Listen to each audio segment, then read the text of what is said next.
वक्रतुंड महाकाय सूर्यकोटि संप्रभ निर्विघ्नं कुरु मे देव सर्वकार्येषु सर्वदा। बोलो गजानन जी महाराज की जय हो। एकादशी माता की जय हो। आज आपको पौष मास कृष्ण पक्ष की सफला एकादशी की कथा सुना रहे हैं। युधिष्ठिर बोले, कृष्ण पक्ष में कौन सी एकादशी होती है, उसका क्या नाम है, क्या विधि है और किस देवता का पूजन होता है। हे जनार्दन, ये मुझसे विस्तार से कहिए। तो श्री कृष्ण बोले, हे राजेंद्र, आपके स्नेह के कारण मैं कहता हूँ, पौष मास के कृष्ण पक्ष में जो द्वादशी युक्ति एकादशी होती है, उसकी विधि लोकहित के लिए मैं तुमसे कहूँगा। इस एकादशी का नाम सफला है। इसके नारायण अधिदेव है। विधि पूर्वक उनका पूजन करें। पूर्वोक्त विधि से ही एकादशी का व्रत करना चाहिए। हे राजन, जो सदा एकादशी का व्रत करते हैं वे सर्वथा मेरे प्रिय हैं। अब सफलता एकादशी पूजन की विधि सुनो। व्रत के दिन अच्छे ऋतु फलों से मेरा पूजन करें। स्वच्छ नारियल का फल, बिजोर, जम्बीरी, अनार, सुपारी, लौंग और अनेक प्रकार के आम के फल और धूप से विधि पूर्वक भगवान का पूजन करें। सफला में दीपदान का विशेष उत्तम रहा है। रात्रि में विधि पूर्वक दीपदान करना चाहिए। जब तक नेत्र खुले रहें तब एकाग्र चित्त से रात्रि में जो जागरण करें उसके पुण्य का फल सुनो। हे नराधीप, उसके समान न तो यज्ञ है, न तीर्थ है, न संसार में कोई व्रत है। 5000 वर्ष तपस्या करने से जो फल मिलता है वह सफला एकादशी के व्रत करने से मिलता है। हे राज शार्दुल, अब सुनो। माहिष्मती राजा की चंपावती नाम की प्रसिद्ध पुरी थी। राजा के 4 पुत्र थे। उनमें लुम्पक नामक बड़ा पापी था। वह पर स्त्रीगामी, जुआरी और वेश्यागामी था। राजा ने पुत्र को ऐसी दशा में देखकर राज्य से निकाल दिया। तब लुम्पक मन में सोचने लगा कि पिता और बंधुओं ने मुझको त्याग दिया है, अब मुझको क्या करना चाहिए।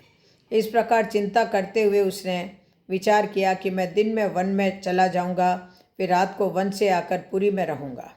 यह विचार करके वह नगर को छोड़कर सघन वन में चला गया। नित्य जीव हिंसा और चोरी करता था। इस प्रकार उस पापी ने सारे नगर में चोरी की। पहरेदारों ने उसको पकड़ लिया, परंतु राजा के भय से उसको छोड़ दिया। वन भगवान को अत्यंत प्रिय था। वहाँ अति प्राचीन पीपल का पेड़ था। उस वन में उस वृक्ष को देवता की तरह मानते थे। उसी स्थान पर वह पापी लुम्पक रहा था। निंदित और दुष्कर्म करते हुए उसको पौष कृष्ण सफला एकादशी का दिन याद आया।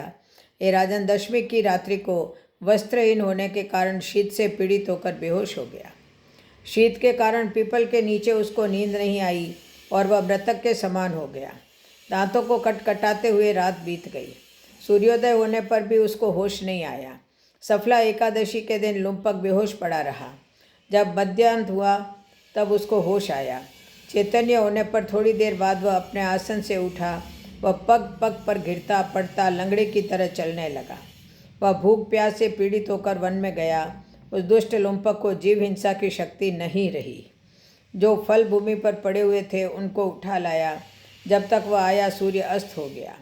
हे तात, अब क्या होगा, ऐसा कहकर दुखी होकर विलाप करने लगा। वह सब फल पेड़ के नीचे रख दिए। रात में उसको नींद नहीं आई, इससे उसका जागरण हो गया। मधुसूदन भगवान ने उन फलों का पूजन और सफला एकादशी का व्रत स्वीकार कर लिया। इस प्रकार लुम्पक ने अक्षमात व्रत कर लिया। इस व्रत के प्रभाव से उसको निष्कंटक राज्य मिल गया। सूर्य के उदय होने पर एक दिव्य घोड़ा आया। दिव्य वस्तुओं से युक्त वह घोड़ा लुम्पक के पास खड़ा हो गया। उसी समय आकाशवाणी हुई, हे राजपुत्र, वासुदेव की कृपा से और सफला के प्रभाव से अपने निष्कंटक राज्य को ग्रहण करो। पिता के पास जाकर निष्कंटक राज्य का उपभोग करो। बहुत अच्छा कहकर उसने स्वीकार कर लिया और वह दिव्य रूप हो गया। कृष्ण भगवान में परम भक्ति हो गई। सुंदर आभूषणों को धारण करके पिता को नमस्कार करके घर में रहने लगा। उस वैष्णव पुत्र को पिता ने निष्कंटक का राज्य दे दिया। उसने बहुत वर्षों तक राज्य किया। एकादशी के दिन वह भगवान की भक्ति में लीन रहने लगा। वृद्धावस्था प्राप्त होने पर पुत्र को राजगद्दी देकर मन को स्थिर करके विष्णु की भक्ति में तत्पर होकर वन को चला गया। इस प्रकार से जो सफला एकादशी का व्रत करते या सफला के महात्म्य को सुनते हैं वे इस लोक में यश लेकर निसंदेह मोक्ष को प्राप्त करेंगे। फलाहार इस दिन नारियल, नींबू, अनार, सुपारी आदि अर्पण करके नारायण भगवान की पूजा करनी चाहिए। इस दिन तिल और गुड़ का सगार लिया जाता है। बोलो एकादशी माता की जय हो, सफला एकादशी की जय हो। जय जय श्री राधे, जय जय श्री कृष्ण, जय जय श्री राधे।